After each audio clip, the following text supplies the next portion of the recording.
Good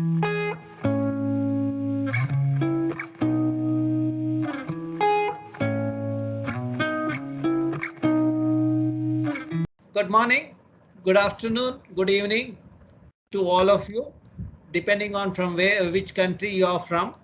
Today I am presenting the pilot of the NKS project. We have done the natural capital accounting and valuation ecosystem services in Karnataka state in India. So the objective of the study is to compile the ecosystem extent and condition account for the state of Karnataka. Then look at the ecosystem services supply account in physical units and in monetary units. Then valuation of the ecosystem services. Then finally, we have done the scenario-based assessment of policy in the interventions. Our study is done in Karnataka. It's in the southern part of India.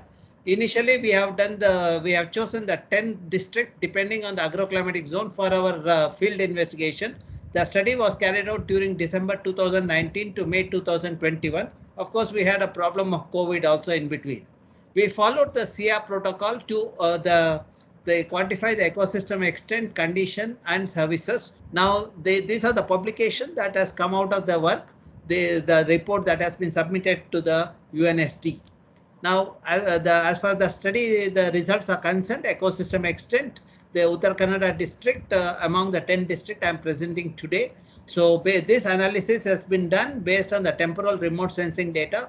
We use the supervised classifier to classify the remote sensing data. This is a field, the data collection.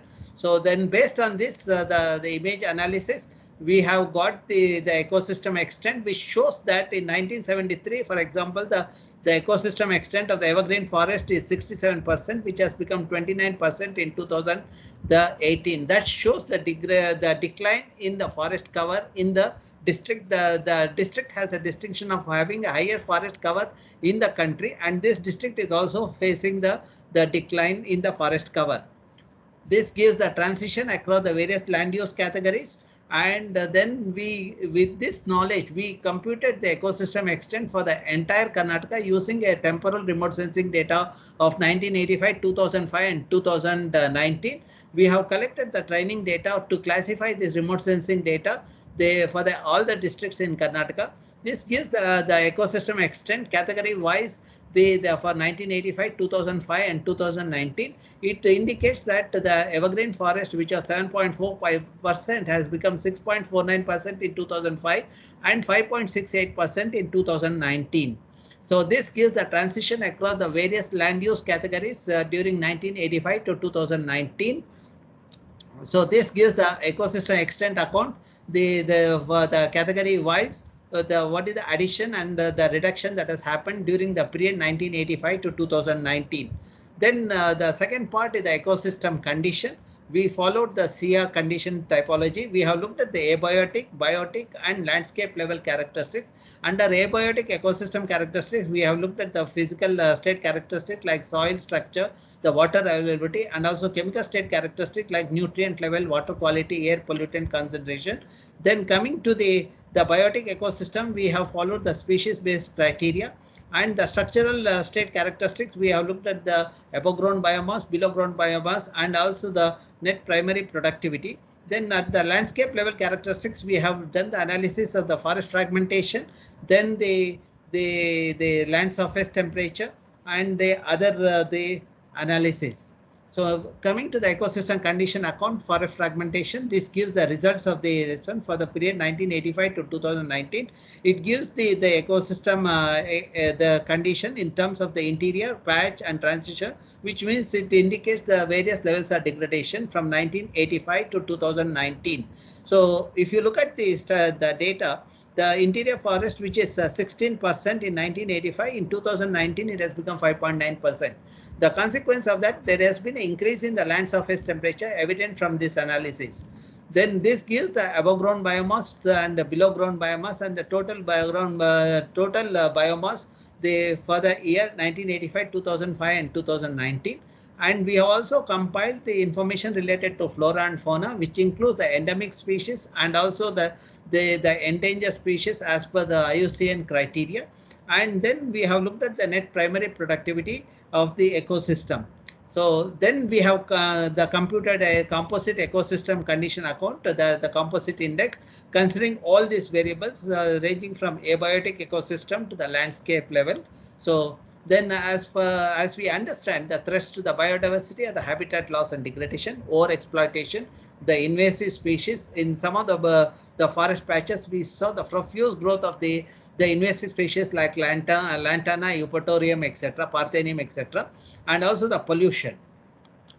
So the third the part of our study was to compile the ecosystem supply accounts in physical unit as well as the monetary terms. This gives the forest circle wise the various forest goods in terms of timber, bamboo, etc. These are all the data collected from the field and from the government agencies for the 5-year time period. So then we have done the valuation of the services. We have attempted provisioning, regulating, and cultural services. Provisioning services is based on the residual value method. The regulating services and cultural services is based on our field data as well as the published literatures pertaining to the Indian case studies. So the aggregation of the provisioning and regulating and cultural services, we have computed a total ecosystem supply value, which also indicates the GEP, the gross ecosystem product. So this gives the district-wise the provisioning services, regulating services, and cultural services.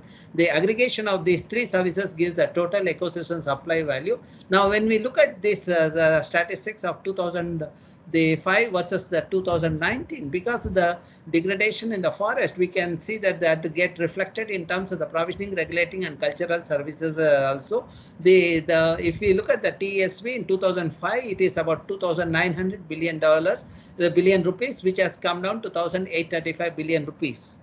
So similarly, we have done the quantification for the agriculture, which include the cropland and the horticulture. We have done the provisioning, regulating, culture services for the cropland and the horticulture. Aggregating this, we got the TSV. We have considering the TSV, we have computed the NPV for the agriculture ecosystem, the district level. So this we have compared with the GDP of the district, that is gross district domestic product. The TSV is compared with GDP. This gives the proportion of the TSV in the GDP of the district. So this gives the total ecosystem service value for the forest and agriculture ecosystem for the 2005, while this gives the 2019. Based on the TSV of 2019, we have computed NPV. This shows the changes in the value, the ecosystem services for the 2019 compared with the 2005 at a 2019 price. So this gives the district wise the TSV and the GDP ratio. The TSV of the forest and agriculture and the total is given here, and GDP for each district we have compiled from the government the reports.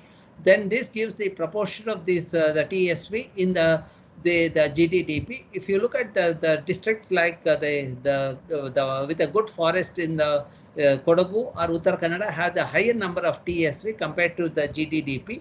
So then we have tried to look at what is the likely scenario in 2033.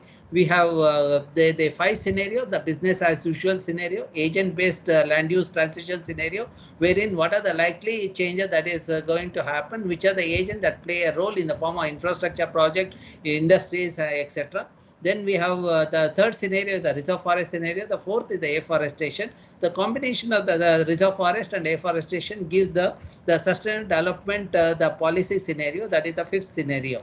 So we have adapted for the modeling, the hybrid fuzzy analytical hierarchical process based spatial Markov chain and cellular automata.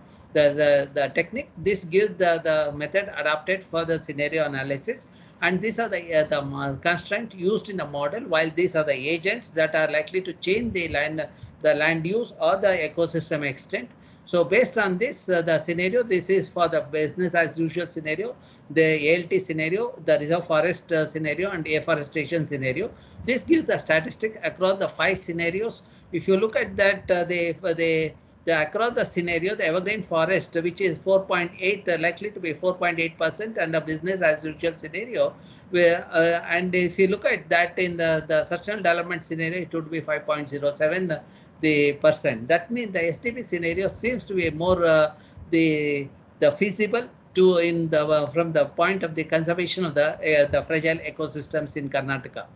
Now, when we look at the services that is provided under the various scenarios, if you look at we have compared that with the 2019, and we have the computed the services for the 2033 at the 2019 price. So if you look at this gives the provisioning, regulating and cultural services for the 2019, which is about 35 billion rupees. Among this, the SJP scenario seems to be the more prudent scenario to be implemented. That means it entails the conservation of the forest ecosystem through the reserve forest as well as the afforestation thing. Then other scenario shows the decline, the substantial decline in the ecosystem services. So thank you very much for listening to me. And this project is funded by the European Union under the NCAVES project, the global project, and we are benefited by the Dr. Williams Fellows and the Bram Eden's comments, which substantially improve the quality of the work also. So thank you very much.